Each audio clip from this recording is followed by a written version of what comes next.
주님을 찬양합니다. 오늘 거룩한 주일입니다. 오늘 설교의 제목은 삭개오와 부자 청년이라고 하는 제목 가지고 말씀을 상고하려고 합니다. 이 땅의 모든 교회들이 예수 그리스도의 이름으로 피로 값주고 사신 재단이 되었고, 그 다음에 또 이렇게 모임을 갖고 예배를 드리지만 교회마다 또 특별한 사명이 있는 거예요. 다 교회라고 해서 똑같은 사명이 아니라 그리스도의 지체가 다 각기 다른 것처럼 교회마다도 하나님 앞에서의 사명이 각기 다릅니다.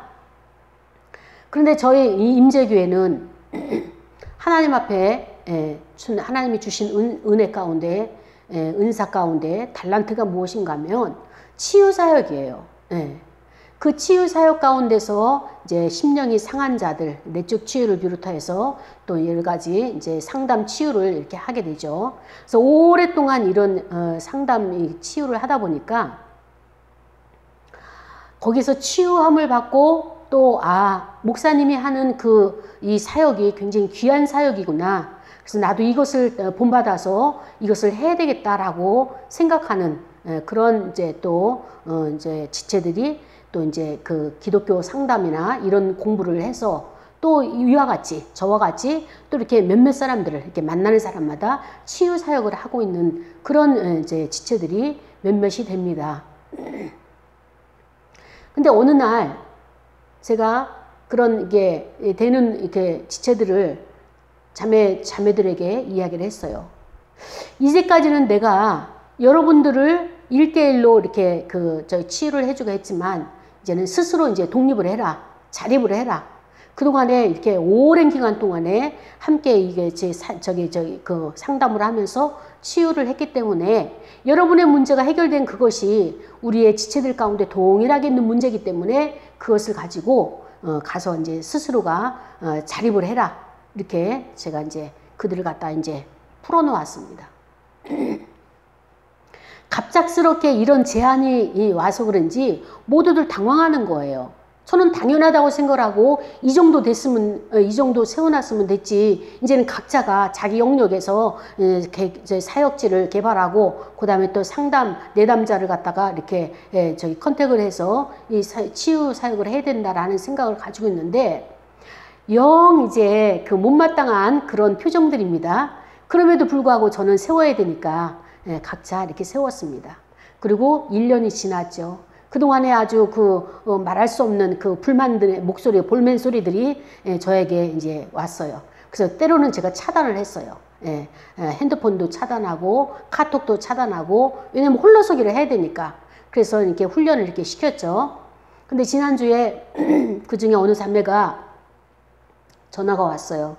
그래서 이렇게 저렇게 자기의 생활 가운데 또 자기의 부딪히는 문제 가운데 또 상담을 하다가 또 이렇게 막막한 그런 문제들을 이렇게 이야기를 나누다가 뜬금없이 이런 이야기를 하는 거예요. 목사님, 다른 목사님은 자기의 제자를 이렇게 키우던데 이렇게 다 이렇게 여건도 만들어주고 그 다음에 또 1대1로 그렇게 제자를 키우던데 왜 목사님은 제자를 안 키우시나요? 목사님은 저를 제자로 키워낼 그런 생각 없으시나요? 없으세요? 이렇게 저에게 질문을 하는 거예요. 그래서 제가 막 웃었어요. 이제까지 그 오랜 기간 동안에 정말 처음에 왔을 때는 그런 양신 역사가 일어나고 말할 수 없이 피폐되어진 그런 상태에서 이제는 치유가 되어지고 그 다음에 또 기독교 상담학 대학원까지 석사까지 과정을 밟았으면 이제 각자 이제 제 길을 가야 되지 않겠느냐. 그래서 마음껏 부딪혀 봐라 했는데 이야기를 들어보니까 엉뚱한 곳으로 가고 있는 거예요. 그래서 안 되겠다.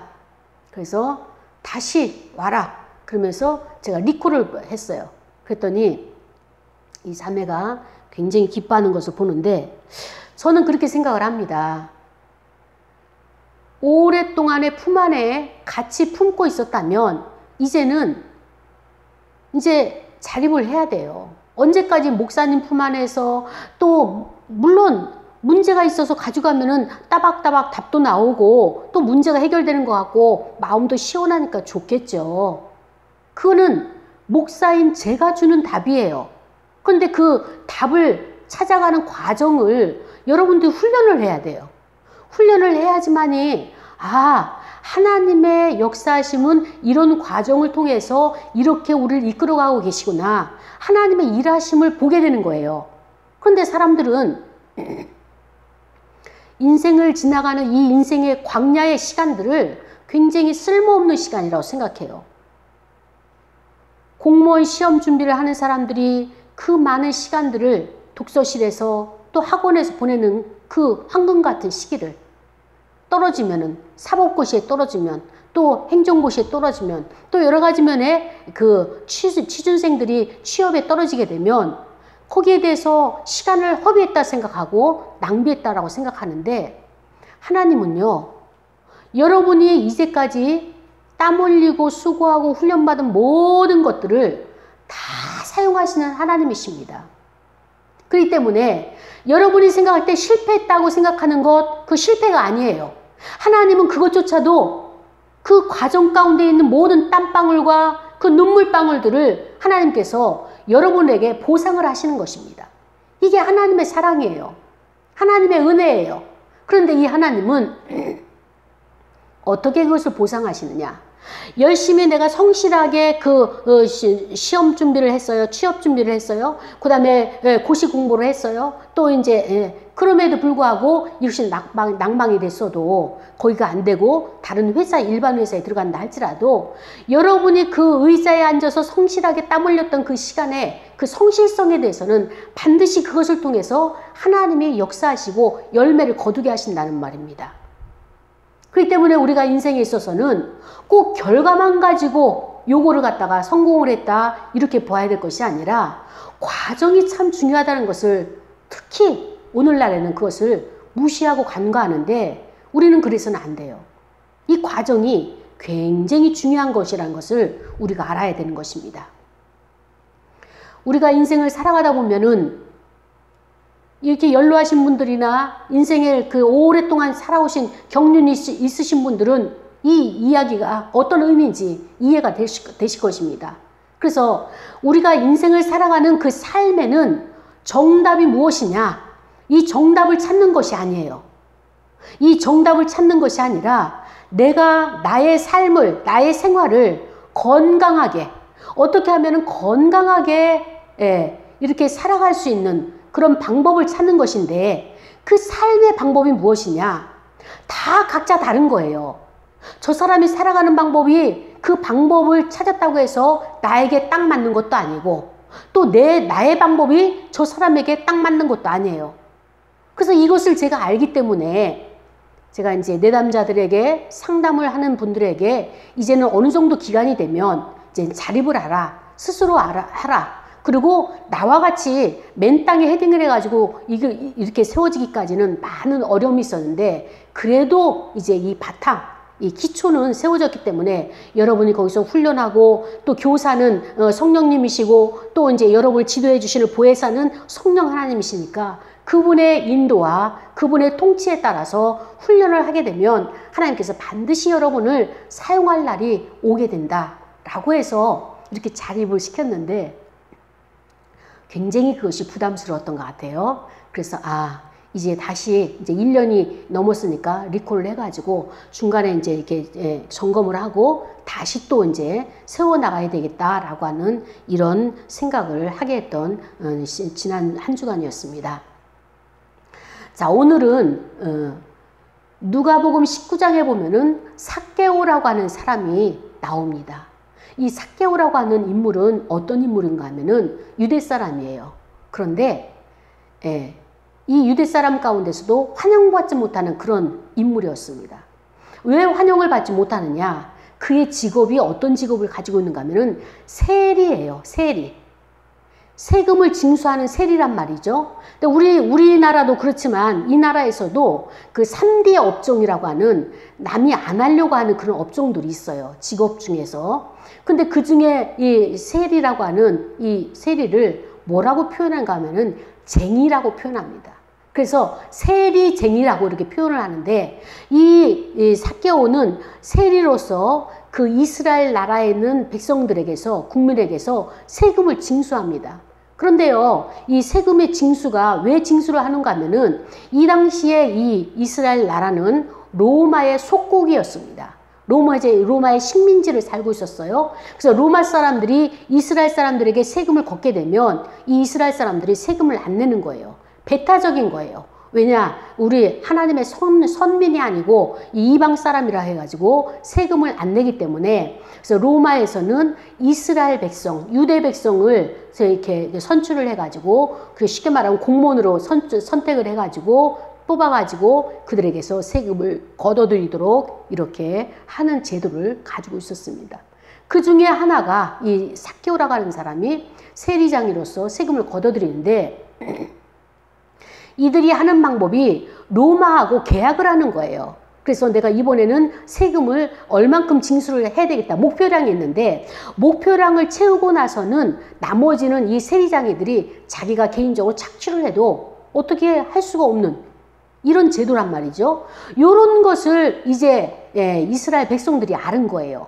알고 나니까 이 사람들이 국민들의 혈세를 뽑아가지고 로마에다가 일본을 바치고 나머지는 자기 배를 불리고 있구나. 이 사실을 알고 나서부터는 이 세리장이들을 싫어하는 거예요. 배척을 하는 거예요. 그 중에 하나가 이제 삭개오라는 인물이죠. 그래서 이 여리고에서 이제 예수님께서 지나가시면서 삭개오라고 하는 그런 세리장이가 소문을 듣고 나서 여리고에 예수님이 오신다더라. 메시아가 오신다더라. 또 그는 그리스도시다. 그는 하나님의 아들이시다. 라고 하는 소문을 듣고 이 삭개오의 마음에 호기심이 생겼어요. 그분이 누굴까?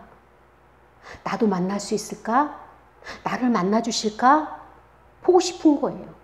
만나고 싶은 거예요. 그분을 만나면 뭔가 달라질 것만 같아요. 그래서 호기심에서 그분을 많은 무리가 뒤따르는데, 아무리 생각을 해도 이 삭개오의 특징이 뭐냐면 키가 작다는 거예요. 이 많은 무리에 내가 아무리 앞으로 뛰어가도 예수님을 만날 수도 없고 어떻게 해야 될까 고민하다가 그 앞에 무화과 나무가 있는 거예요. 돌 무화과 나무가 있어서 그 나무에 올라갔어요. 어떤 성경에는 뽕나무라고도 표기하고 있습니다. 그래서 그 나무에 올라가니까 어떻습니까? 거기에 있는 사람들보다 키가 크니까 예수님이 잘 보이는 거예요. 이 표정을, 이 태도를, 이 모습을 주님이 보셨어요. 예수님께서 삭개오를 쳐다보시면서 삭개오야 내려와라. 이렇게 말씀을 하시는 겁니다. 삭개오를 쳐다보시고 삭개오야 속히 내려와라 하시면서 그 다음이 너무 멋진 말씀을 하셨어요. 오늘 내가 내 집에, 너의 집에 유하여야 되겠다.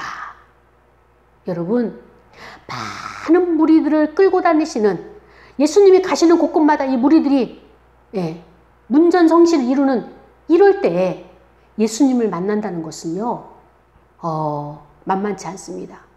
거기에 주변에 12제자들이 예수님을 함부로 만나지도 못하도록 이렇게 전부 다 이렇게 관리를 하고 이렇게 질서를 유지하기 때문에, 그런데 그 주님이 이 삭개오의 마음을 읽어주셨는지 삭개오야 속히 내려와라.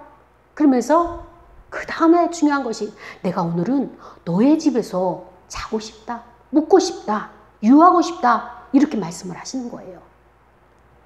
삭개오가 급히 내려왔어요.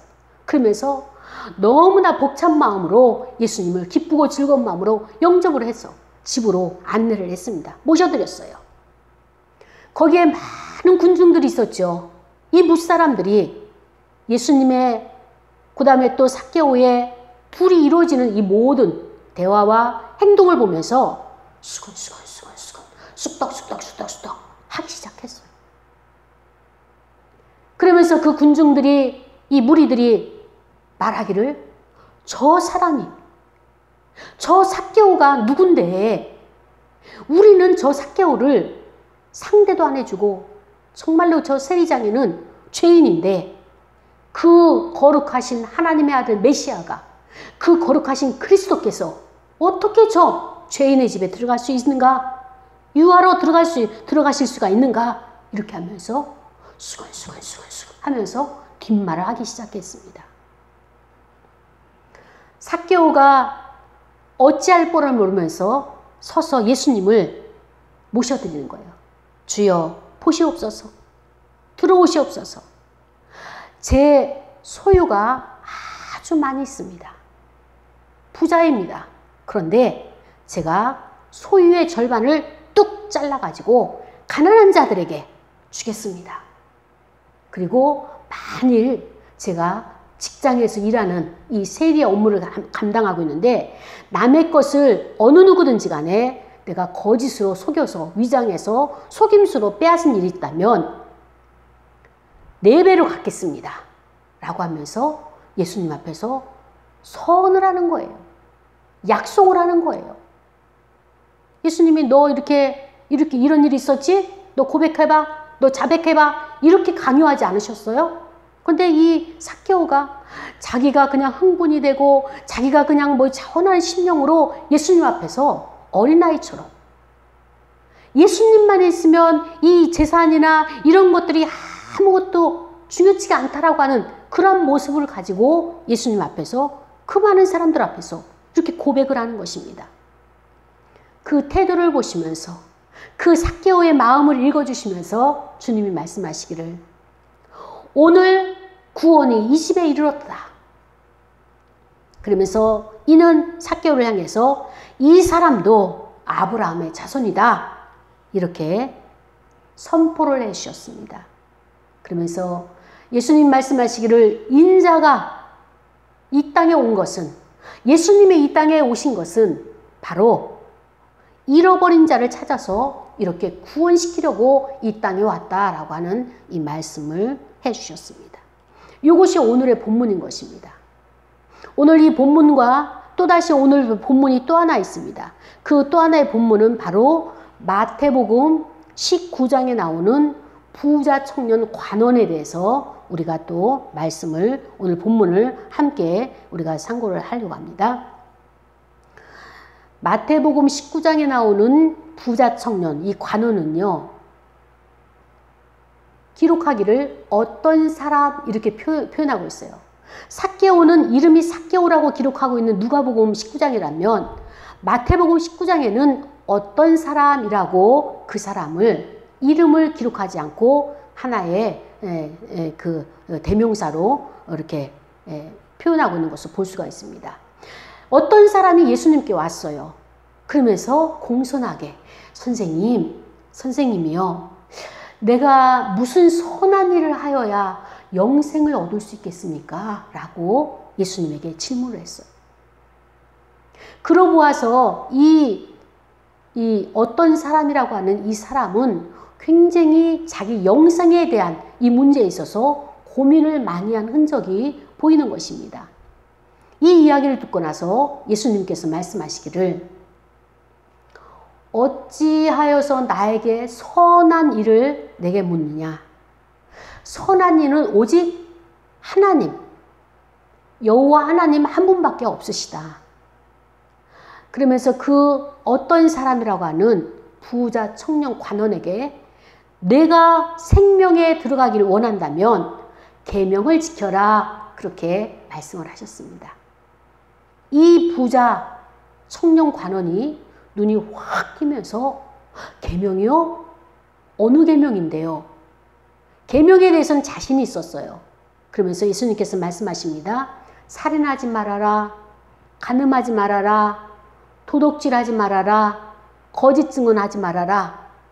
이 이야기를 듣고 보니까 내 부모를 공경하라. 내 이웃을 내 자신과 같이 사랑하라. 이 부자 청년은 다 알고 있는 내용이에요. 그리고 이제까지 자기가 다 지켜온 것들이에요. 너무나 자신 있게 이 모든 것을 내가 다 지킨 것이에요. 그럼에도 불구하고 아직도 뭐가 부족합니까? 예수님에게는 질문을 했어요. 예수님께서 다시 말씀하십니다. 내가 온전해지기를 원한다면 가서 너의 모든 소유를 팔아서 가난한 자들에게 주어라. 그리하면 하늘에서 너에게 보화가 있을 것이다. 그리고 나서 너는 와서 나를 따르라 말씀을 하셨습니다. 예수님의 이 말씀을 듣고 이 청년이 이 재물이 너무 많은 부자 청년이기 때문에 근심하기 시작했어요. 그리고 제자들에게 예수님을 등을 돌리고 돌아가는 그 모습을 보면서 예수님이 제자들에게 말씀하십니다. 내가 진심으로 말한다. 부자는 천국에 들어가기가 어렵다. 어느 정도 어려운가 하면은 낙타가 바늘귀로 들어가는 것만큼 어렵다라고 그렇게 말씀을 하셨습니다. 예수님의 가르침을 듣고 제자들이 깜짝 놀랐어요. 아니 주님, 그렇다면은 어떤 사람이 누가 구원을 얻을 수 있겠습니까? 제자들이 놀랐어요. 나도 구원받지 못할까? 그런 염려 때문에. 그때 예수님의 말씀하심은 이것입니다. 사람으로서는 할 수 없다. 그러나 하나님은 다 하실 수 있다. 이렇게 말씀하시면서 제자들에게 하나님에 대해서, 하나님 나라에 대해서 가르치시는 귀한 시간을 갖게 되는 것을 볼 수가 있습니다.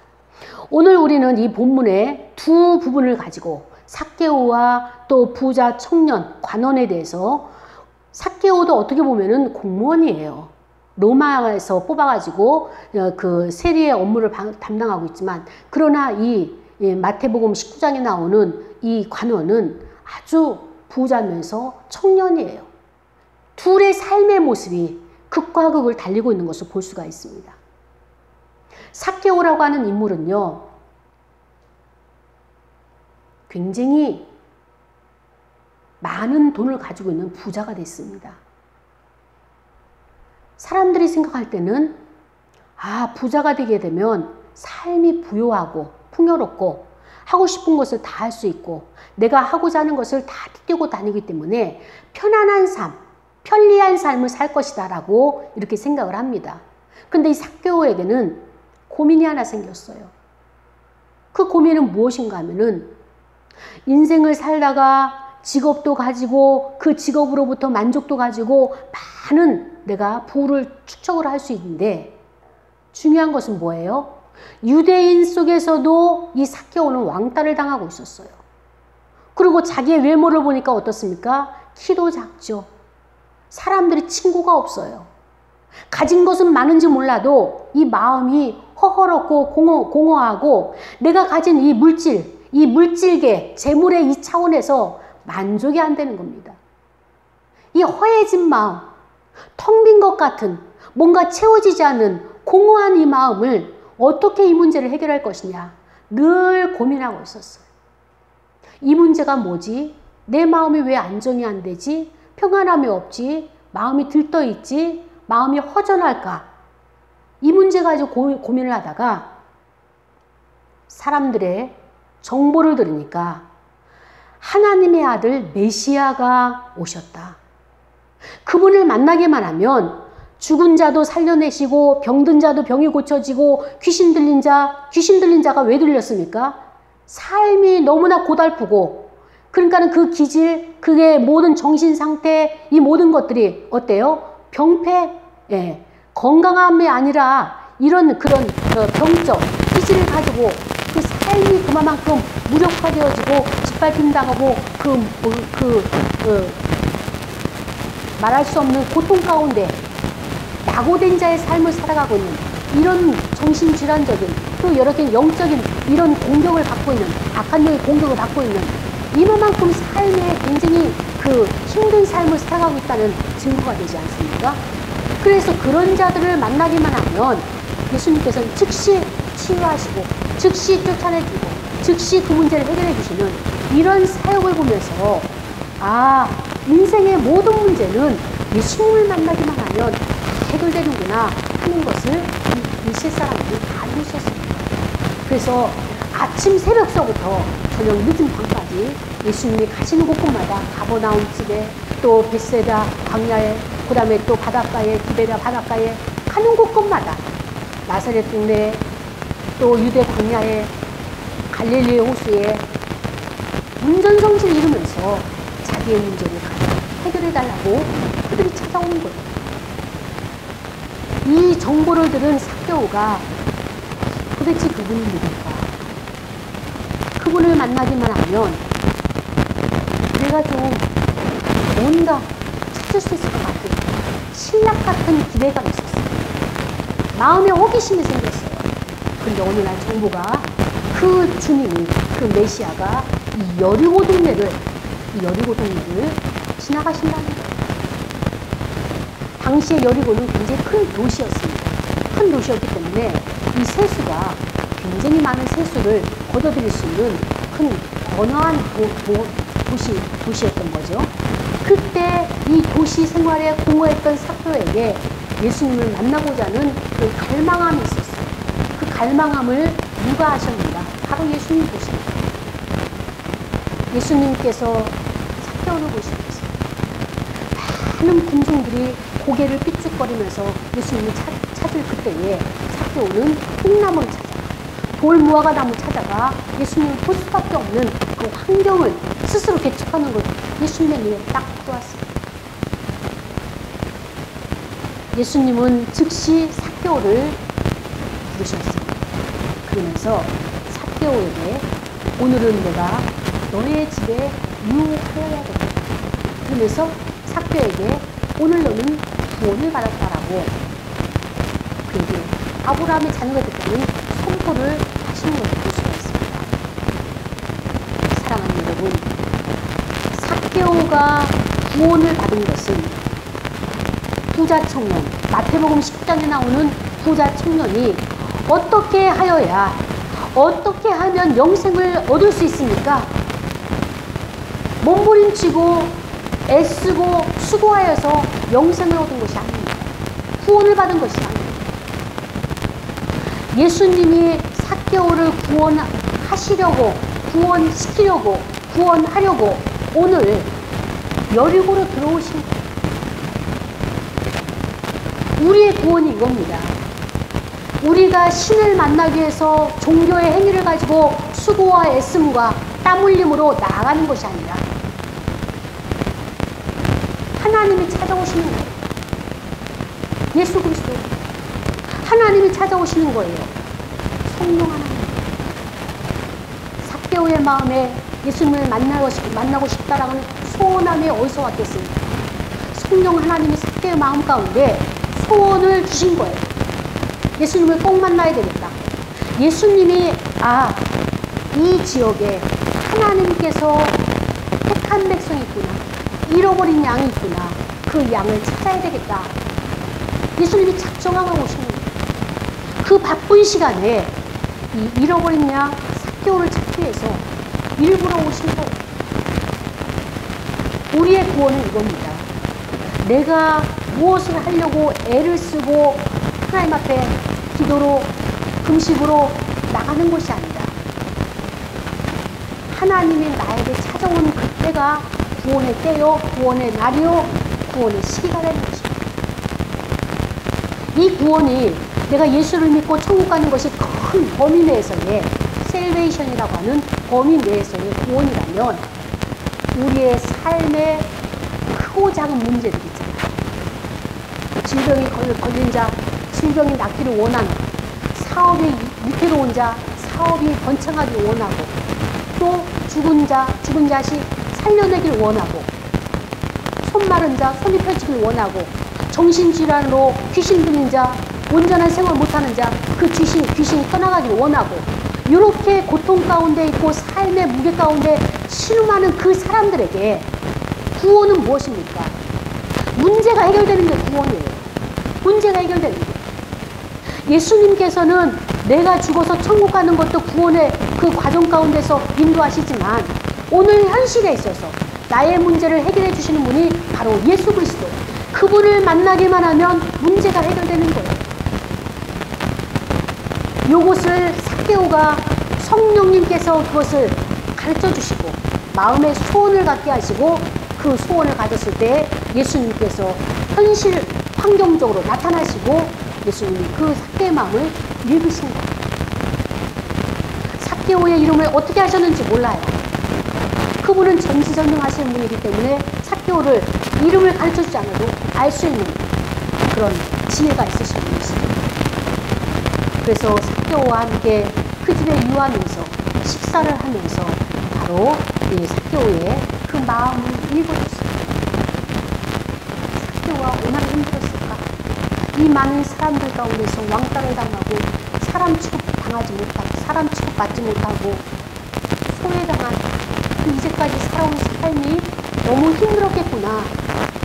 그래서 예수님께서 많은 사람들이 무리를 쫓아서 예수님을 추종하지만 삭개오의 집에 들어가준 이 자체가 삭개오에게는 그동안의 서름과 받은 압박과 이 고통들이 싹 녹아지면서 긴장하고 그 다음에 또 나를 지키려고 몸부림치고 막 이렇게 버텼던 그 마음의 문들이 다 내려놓으면서 예수님에게 자원하는 심령으로 서원하는 거예요.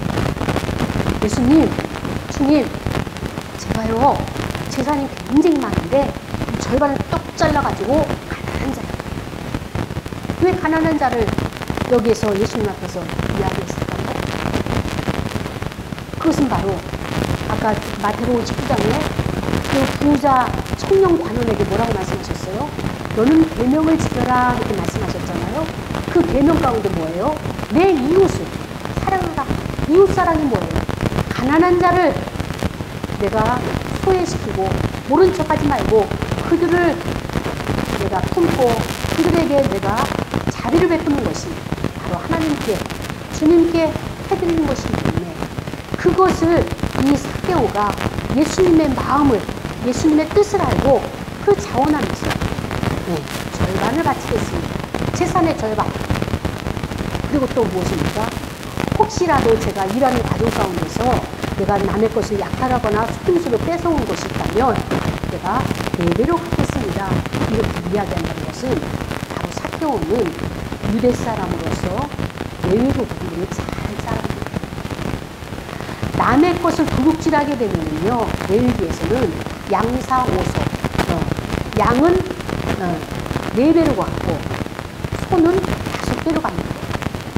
그러니까는 작은 것은 4배로 갚고 도둑질하는 거, 그 다음에 또 큰 것은 5배로 갚는 이런 규례를 이 삭개오가 잘 알고 예수님에게 그렇게 자기가 자진납득하는 거예요.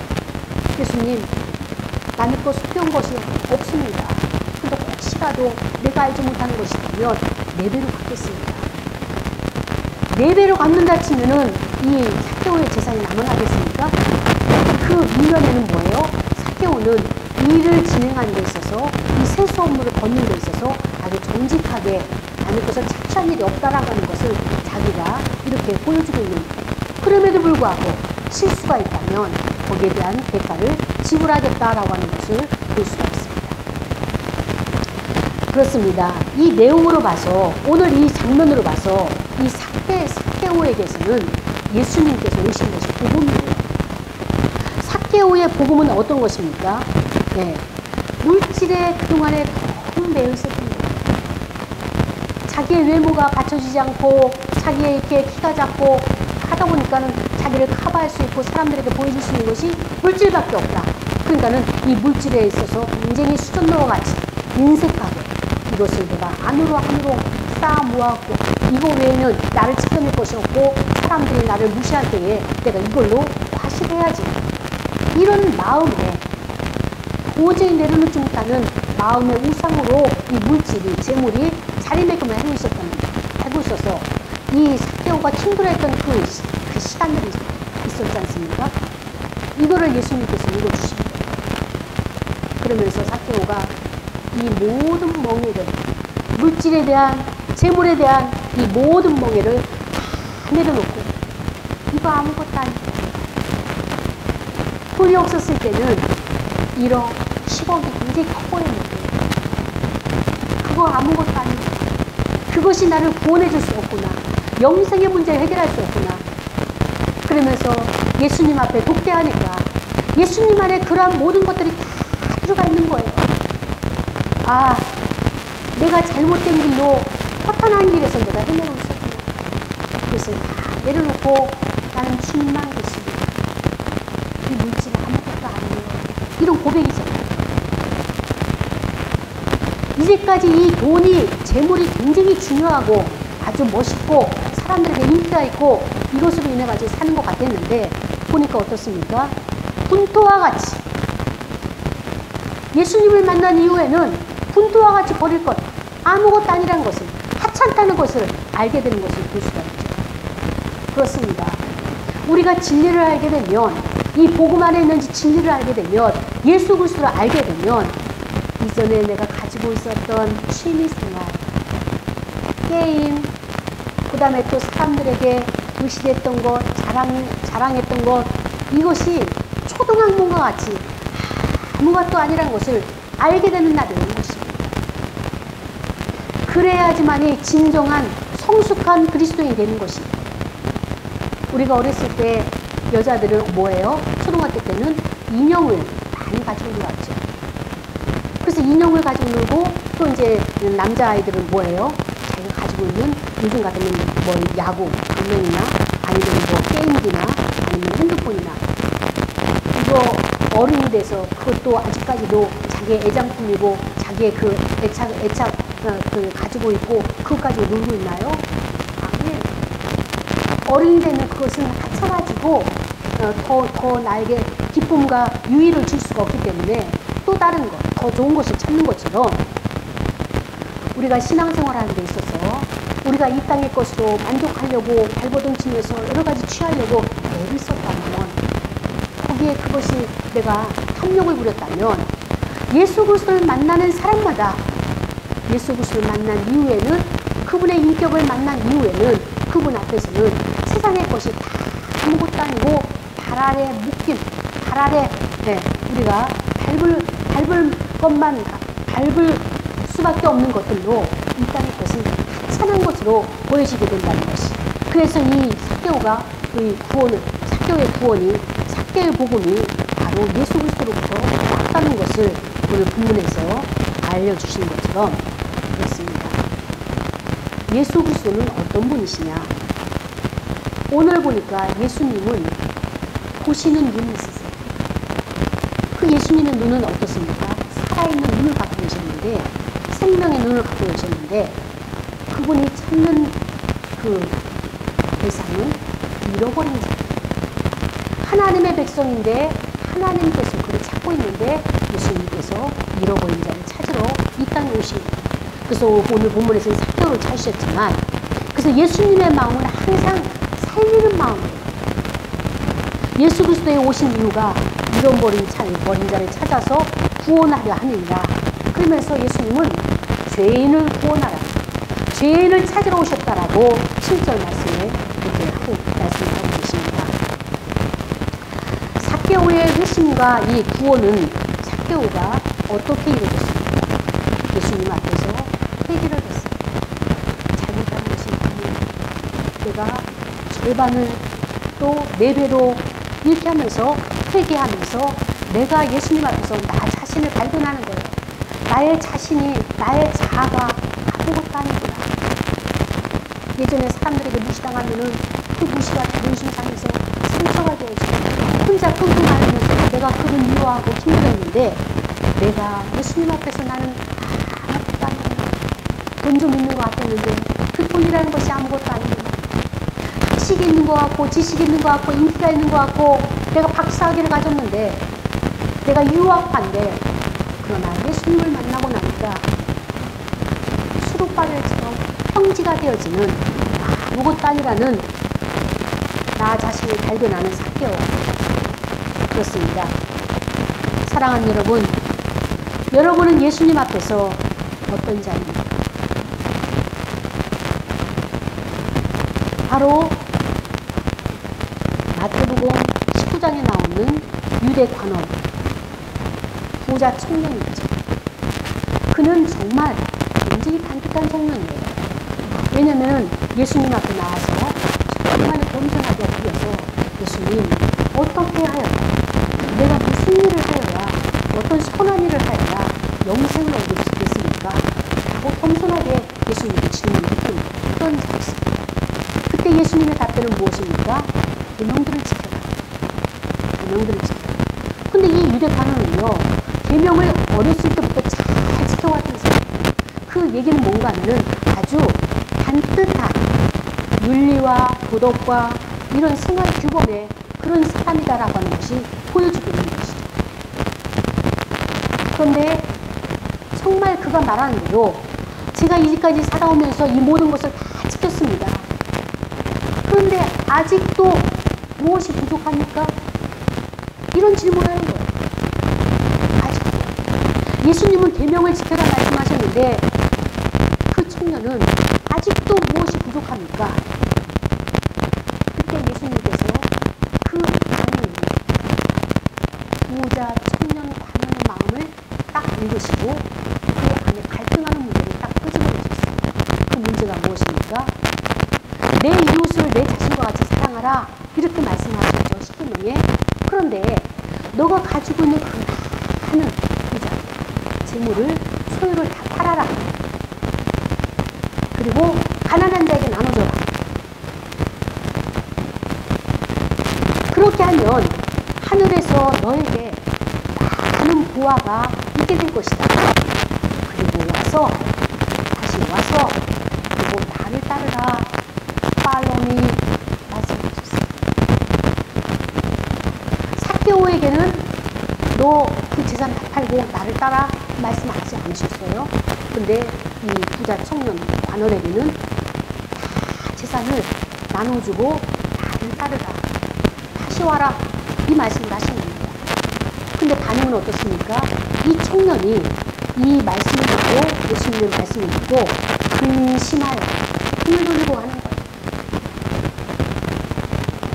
예수님의 마음이 너무나 아팠어요. 예수님의 오신 목적이 잃어버린 자를 찾으러 왔는데 등을 돌리고 가는 그 모습을 보면서 예수님의 마음이 아팠어요. 어느 정도 아팠습니까? 제자를 향해서 이렇게 말씀하십니다. 부자가 천국에 들어가기는 많이 힘들구나. 어느 정도요? 낙타가 바늘귀로 들어가는 것만큼 그것보다 오히려 낙타가 바늘귀로 들어가는 것이 부자가 하나님 나라에 들어가는 것보다 쉽다 이렇게 말씀하실 정도로 예수님의 마음이 너무너무 힘들었어요.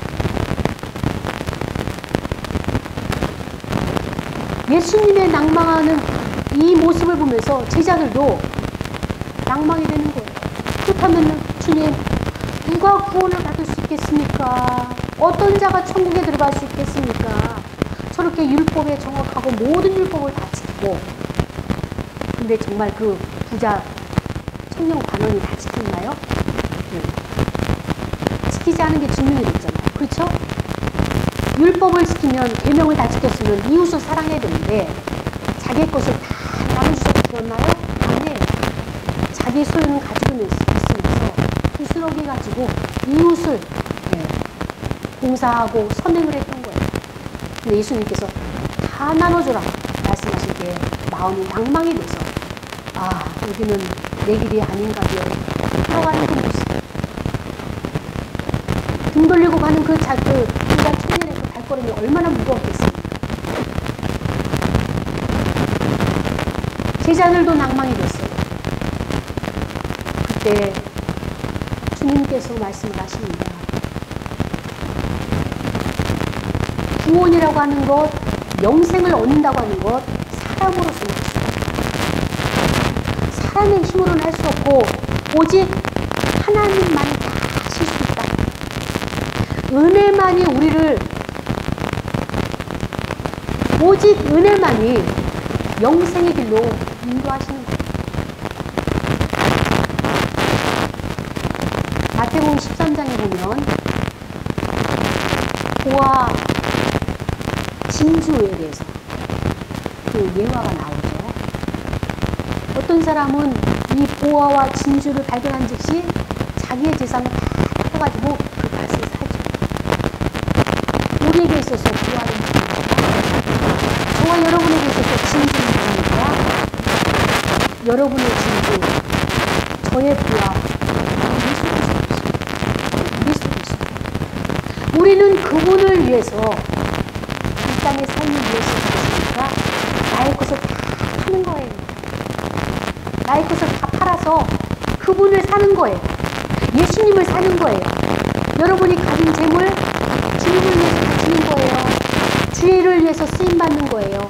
여러분이 가진 지식, 그 많은 학문들 주님을 위해서, 주님의 제자를 만드는 데 있어서 주님께서 잃어버린 자를 찾으러 오셨다고 말씀하셨잖아요. 그 주님의 잃어버린 자가 누굽니까? 제자화 시키는 거. 우리도 주님의 눈을 가지고 있어요. 예수님의 눈, 그 눈을 바라보면서 어때요? 사람을 찾는 거예요. 잃어버린 자를 찾는 거예요. 저와 여러분이 해야 할 일, 우리의 인생의 목표가 무엇이에요? 부활을 찾았기 때문에 그 부활을 위해서 나의 삶의 모든 것을 다 거기에 바치는 거예요. 그것이 나의 것이 되는 거니까. 그런데 오늘 이 부자 청년 관원의 모습이 어떻습니까? 바로 자기 눈앞에서 보화와 진주 같은 예수 그리스도를 발견했음에도 불구하고 발견하고서도 지금 현재 어떻습니까? 눈앞에 자기의 현실적인 이익 때문에 자기가 이제까지 누려온 것이 너무나 좋고 편리하기 때문에 이것을 이 현실적인 이익을 포기할 수가 없어가지고 자기 재산을 처분할 수 없기 때문에 그것을 보화를 구입하지 못하고 흔들리고 가는 것입니다. 사랑하는 여러분, 여러분은 정말로 진주와 보화 같은 예수 그리스도를 만나셨습니까? 그분을 인격적으로 만나셨습니까? 올인하십시오. 거기에 맡기십시오. 그런데 아직도 망설이고 계십니까? 아직까지는 포기해야 될 것이 너무 많기 때문에 부자 관원처럼 여러분은 아직도 예수 그리스도에게 올인하기를 두려워하십니다. 사랑하는 여러분, 그리스도 안에, 예수 그리스도 안에 여러분의 인생의 모든 문제가 다 있습니다. 이것을 믿고 이것을 깨닫는다면, 여러분 예수 그리스도에게 올인하십시오. 우리는 그분만이 나의 삶의 모든 것 되시는 목표가 되는 우리의 삶이 저와 여러분을 부유하게 하실 것입니다. 우리 시간에 말씀을 생각하면서 통성으로 기도하겠습니다. 기도할 때에 하나님, 삭개와 부자 청년처럼